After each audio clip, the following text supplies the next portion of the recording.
It might be assumed that Maylay was born in Los Angeles, but the truth is that he was born as Christopher Bellard on June 17, 1979, to a set of military parents on the west coast of Washington state. But shortly after his birth, his family relocated to Los Angeles, California, where they settled on the east side in the city of Watts. Here, young Maylay found himself introduced to the gangland of East Los Angeles, where he was soon caught in the middle of a gang war between several rival groups in the surrounding neighborhoods. And by the age of 12 years old, he had joined one of the major Crip gangs in the area. But the question everyone wants to know is, which Crip gang did Maylay end up joining? It is documented by United Gangs that young Maylay belongs to the 87 Kitchen Crips, who holds it down on 87th Street, 87th Place, and Hooper Avenue. But this information is wrong. Young Maylay is really a member of the 97 East Coast Crips, which has been confirmed by his blood cousin Solo, the man behind Franklin from GTA 5, who holds membership to the 118 East Coast Block Crips. Were y'all both in the same gang growing up? Yeah, we was from the same gang, but it's different streets. I was from 118th Street. He was from 97th Street. But it was called East Coast Crips. The East Coast Crips are the largest black gang located on the east side of Los Angeles, leaving many people to believe that their name comes from the coastline-like formation of their neighborhood, or from East Coast, just being another way of saying East Side.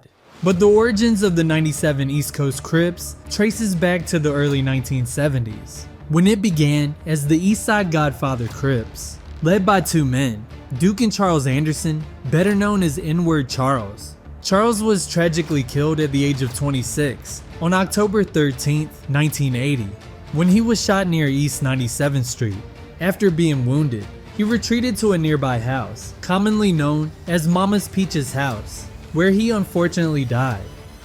But the East Coast Crips will have 13 active subsets operating in the surrounding neighborhoods, with the East Coast Crips being divided into two main umbrellas: the Neighborhood Crips and the East Coast Block Crips, with everything from the First Street East Coast Crips to the Q102s falling under the Neighborhood Crip umbrella, while everything else from the 118 to the 1200 East Coast Crips falls under the Block Crip umbrella.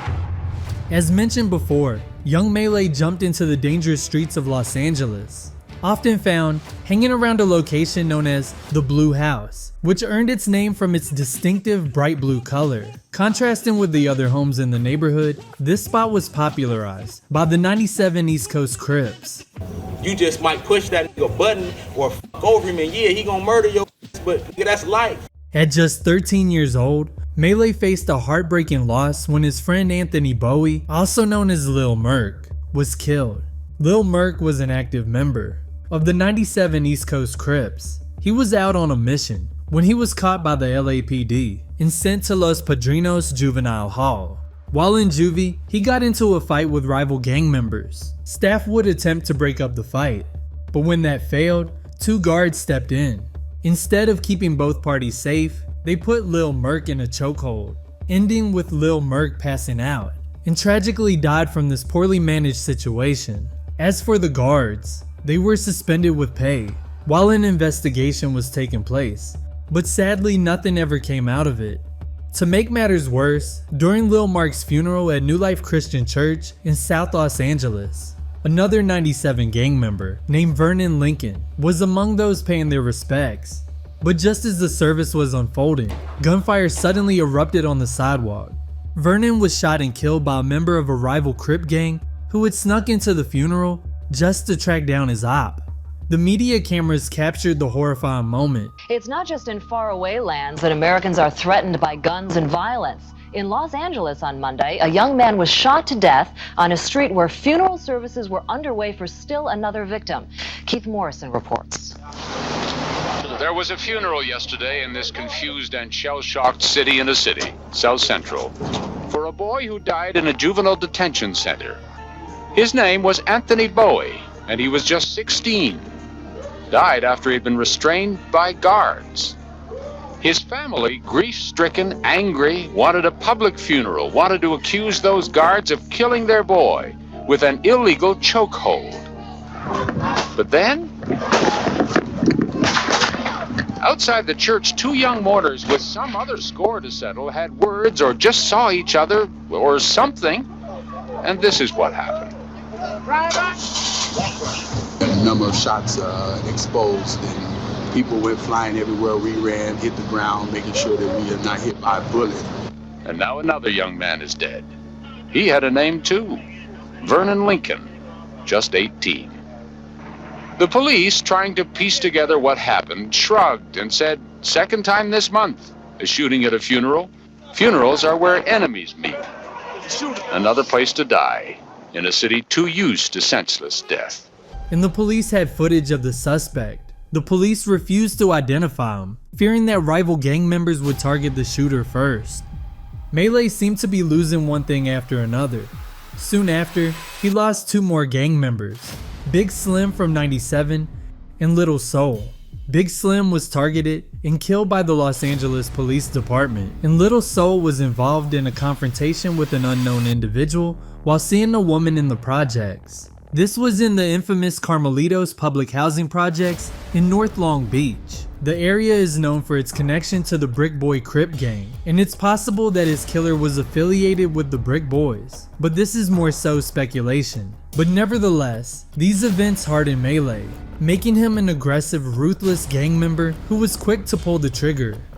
That being said, he wasn't alone. His childhood friend who went by the name Stanger accompanied him, but Stanger's actions eventually led to his very own incarceration without the chance of parole, following a possible killing of a rival gang member. But just like his friend Stanger, he would dive deeper into the streets, becoming actively involved in the gang wars with the Pueblo Bishop Bloods, Mad Swan Bloods, Bebop Watts Blood Gang, Brim Gangs, Broadway Gangster Crips, Mafia Crips, Grape Street Crips, and the Mexican-American street gang Florencia 13. During this time, the East Coast Crips were being flooded with bricks of cocaine by Colombian drug traffickers, who were working directly with the United States to fund the Nicaraguan War, forming into the 1980 to 1990 crack era. These drugs affected Black America in a terrible way, despite some black hustlers like Rick Ross making millions off the crack trade. Many black and brown neighborhoods across the city had their hands in the drug trade, which eventually turned into bloody gang wars over deals that went sideways, resulting in many members losing their lives to the endless violence that followed the drug trade. Here, Solo, and other family members associated with the East Coast Crips were involved in distributing drugs for the Colombian cartels coming into these areas.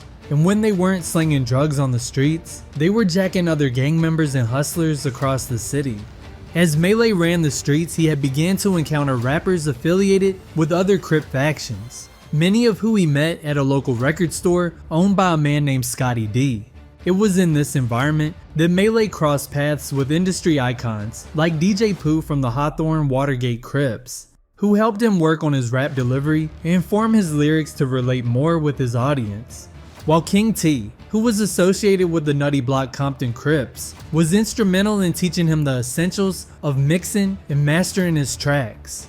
But Maylay really credits DJ Crazy Toones, who belongs to some form of the neighborhood Crip gang, with his transformation from local rapper to an industry performing artist.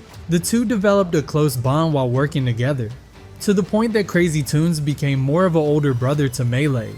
But now Maylay was faced with two choices. He could remain in the trenches ducking and dodging rival gang members, or he could step into the spotlight as an industry artist. He did consider becoming a full-time artist, and would spend endless hours in the studio with DJ Crazy Toones, DJ Pooh, and King T.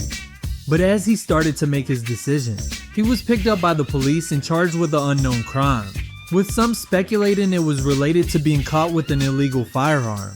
He would even share his mugshot online, claiming he was arrested during the grimy 1990s, likely between 1997 and 1999, making him around 18 to 20 years old at the time. Them is the niggas I see outside. Right. You feel me? So that type of shit right there is real influential to let you know that as a kid, you see this type of shit like that, you attracted to that, listening to it, I'm a fan of it, and turn around and end up working with that dude. Following his release, Young Maylay would assist King T with his projects, giving the rapper lifestyle another shot.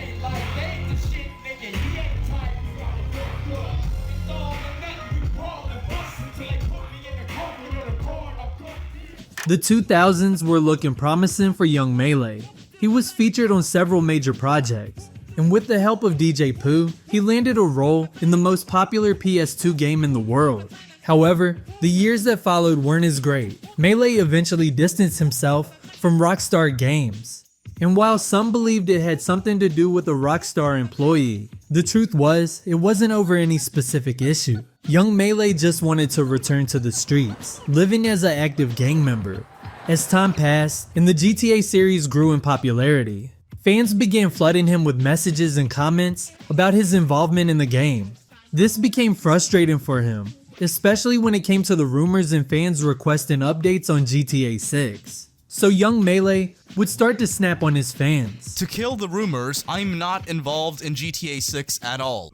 At Rockstar Games, period. CJ will have to be voiced by another motherfucker, but not me. I don't give a what y'all heard. So you get disrespected by the company, then take it out on the fans who supported you. You good? If you simply explained it to your audience in detail instead of calling them maybe you wouldn't have heat on you in the comments. Ain't nobody disrespecting you but Rockstar, which you've lacked to explain to us. Be good, man. Unfollow me then.